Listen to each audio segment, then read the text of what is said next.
माननीय प्रधानमंत्री श्री नरेंद्र मोदी जी के नेतृत्व वाली एनडीए सरकार के तीसरे कार्यकाल का यह पहला बजट गरीबों, महिलाओं, किसानों व युवाओं की आशाओं और आकांक्षाओं को फलीभूत करने वाला बजट है।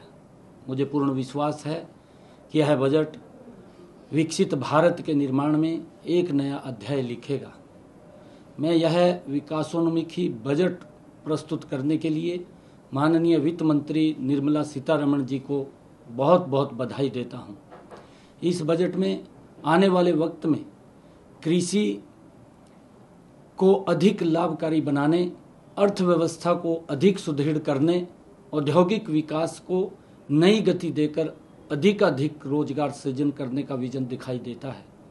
बजट में फसलों की जलवायु के अनुकूल 32 कृषि और 109 बागवानी किस्मों के लिए कृषि अनुसंधान को बढ़ावा देने पर जोर दिया गया है। इससे कृषि प्रधान हरियाणा को बड़ा लाभ होगा।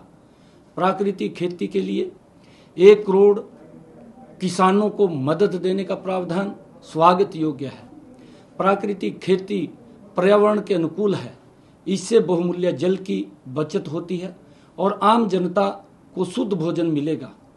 किसानों की रासायनिक खादों और कीटनाशकों पर निर्भरता न होने से उत्पादन लागत में भी कमी आएगी।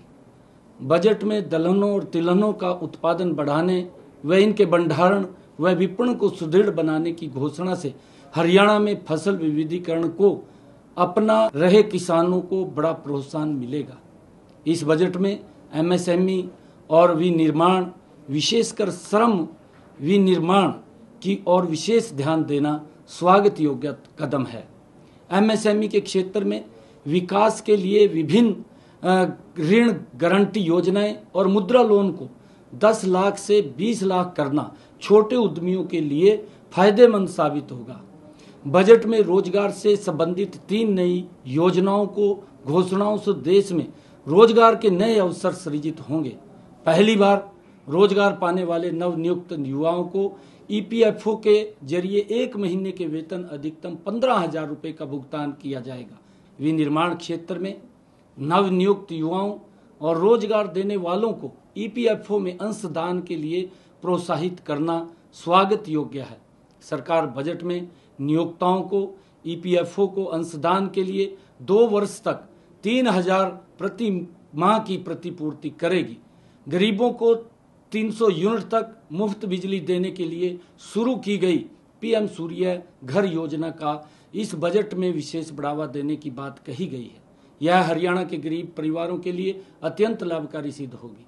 हमने इस योजना को सफल बनाने के लिए केंद्र सरकार की 60,000 रुपये की सब्सिडी के अतिरिक्त 40,000 रुपये की सब्सिडी राज्य सरकार को दिए जाने का प्रावधान किया है। कुल मिलाकर यह बजट समाज के सभी वर्गों के लिए कल्याणकारी, देश की अर्थव्यवस्था को मजबूती देने वाला और राष्ट्र को विकास की नई बुलंदियों पर ले जाने वाला साबित होगा। मैं माननीय वित्त मंत्री श्रीमती निर्मला सीतारमण जी को यह बजट प्रस्तुत करने के लिए बहुत बहुत बधाई और शुभकामनाएं देता हूं।